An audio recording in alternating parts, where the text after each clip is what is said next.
Today, I'm standing here because 11 years ago, I had a goal. Let's start by going back to January 2012. In January 2012, I was studying at the High School of Amsterdam. I had an assignment called Personal Effectiveness.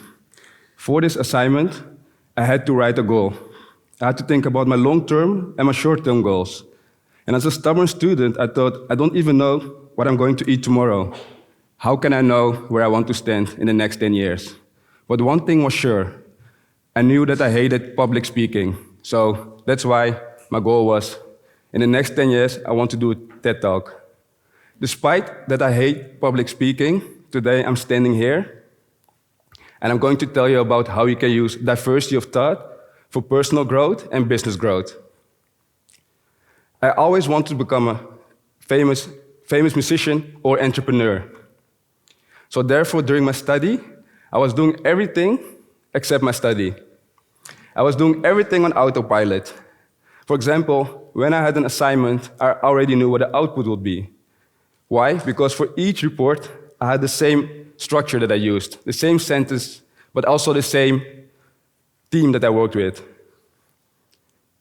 But in that period, my thoughts weren't very diverse. Why? Because I was focusing on group thinking. I was only talking with other entrepreneurs and other musicians. But the second thing, I was focusing on stereotypes. For example, Bill Gates, a famous school leaver, I think everybody knows him. I thought, if he can build Microsoft by leaving school, I can also do that. That's not true. The last one, not listening to underrepresented groups. In my case, my family. To be more specific, my mother. When she lived in Ghana, she had to walk a few miles to go to school. And in my case, I only have to take the car for 5 to 10 minutes. Today, she's here in the room, so I want to ask everybody to give her a small applause, because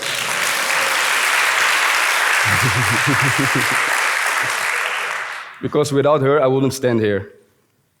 Soort zoekt soort. That's an often said Dutch saying. This is something that I really saw during my study. During my study, in my class, I saw a lot of difference between the people in my class, comparing the people from the northern part of the Netherlands and the southern part of the Netherlands. But also people that already has done a study, and people like me that just came from high school. So when I had to make a group, I always went in a group with people that looked like me. So think about people that lived nearby Amsterdam and were interested in sports. So when we had to do a project together, we already knew what the output would be, because everybody had the same vision, the same thoughts. So every time we had the same output. But at some point, the teacher took responsibility and made the groups. I called those groups the less fun groups, because I came in a group with people that I had no connection with. But what happened? Longer days on school, more discussions, more feedback sessions, but it led to higher grades. And again, the next project came in a class with people that I had no connection with. Longer days on school again, more feedback sessions, and again, a lot of discussions, but higher grades. I have a question for you all. Back in the days, or nowadays, when you were on school, or for the gym classes, when you had to make a group, please put your hands up if you went in a group with people that you had a connection with. And put your hands up if you went in a group specific with people that you had no connection with. Almost nobody. As you can see, people prefer to connect with people that look like them and think like them. What is diversity for me? So diversity for me is accepting people in a broader sense. So not only based on age or gender, but also based on how somebody expresses himself in terms of fashion, but also your role within a society. So it's more than only ethnicity. So back in the days, I always thought I was very diverse, because all my friends have their own background, their own beliefs, their culture. But someday, my girlfriend said, like, Des, you think that you're very diverse, but you and all your friends, you all look different, but you all think like each other in terms of school, work, and everything around that. So that's a big eye-opener for me. In 2016, I started working for a Dutch legal tech company. It was one of my first jobs in the marketing. During this job, we had a goal to hit the first position for a specific keyword. But every time we were hitting the second, third, and fourth position in Google. So one day, I had an idea. I pitched my idea to the founders of the company, the senior specialist, and the marketing manager. As a junior marketing specialist, everybody accepted my ideas and my thoughts. So we implemented my idea, and what happened? We hit the first position. So again, that was also a big eye-opener for me, because I was in a room with people that had more experience than me in the field, but still everybody managed to listen to me and to implement my way of thinking. So that's also for me, diversity of thought, like the image behind me. So you can see one tree, 4 different people, and four different thoughts. In 2018, I started working for an international office supply company. For my role, I had to set up a European marketing strategy together with my manager. So based on what worked in the Netherlands, we implemented our strategy, but what happened when we pitched it, we got a lot of negative feedback from all the local markets. So, because what works in the Netherlands doesn't work in Spain or in Norway or one of the other Nordic countries. So that was again a big learning for me. So what would I do different next time? Next time I would ask more and assume less, but also create a framework that's adjustable for everybody. Again, I have a question for you all. What is the best city of the Netherlands? Is it A, Amsterdam, or is it B, Breda? So if you think it's Amsterdam, please put your hands up.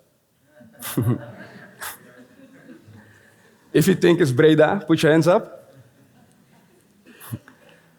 Both answers are correct, because it really is based on your own experience. So that's also with diversity of thought. It really depends on your own experience and how open you are. Diversity is the future of a company. That's what Tim Cook said in 2015. In 2015, Apple started their diversity report. In their report, based on age, gender, and ethnicity, you could see how their workforce is divided. In 2014, 70% of the workforce of Apple consisted of men. Nowadays, that's 65%. So they're slowly improving, but still improving. In 2015, 18, and 20, McKinsey did research towards diverse teams versus less diverse teams.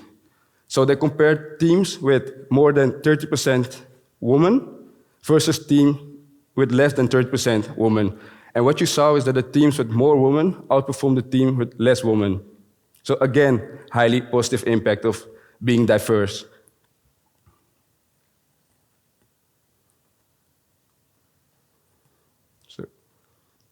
But I have my own company, and how am I implementing diversity? So for us, the hiring process is very important. So based on the research from Tara Sofia, from the Harvard Business Review, she did research towards why do women don't apply for jobs? And the reason is, a woman only applies for a job when she meets all the requirements for 100%. But in case of men, that's only when they hit the requirements for 60%. So within my company, on all the vacancies, I added, if you don't meet all the requirements for this role, still apply, because maybe this role won't be something for you, but we have other role available. The second thing that we did is we created templates that we use for interviews, because having a template for each interview prevents us to have biased questions. And the third thing, we created a learning environment. So based on each role within the company, it's clear where you can grow to, based on your hard and soft skills. But also, if you look into how we do it with recruitment, you have LinkedIn, you have Indeed. We also use those platforms, but we also use specific groups. Think about women in tech. But even more important, we have a team representative, so that everybody within the company, without the founders, can talk about what's going well within the company, what can be improved. And we combine it with a personal survey.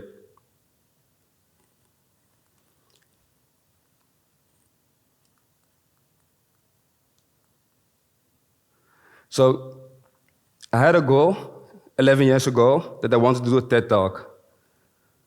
I'm standing here today. I'm so happy. I can't believe it. And therefore, I want to ask you all to challenge yourself by seeking discomfort, because in discomfort, there's growth.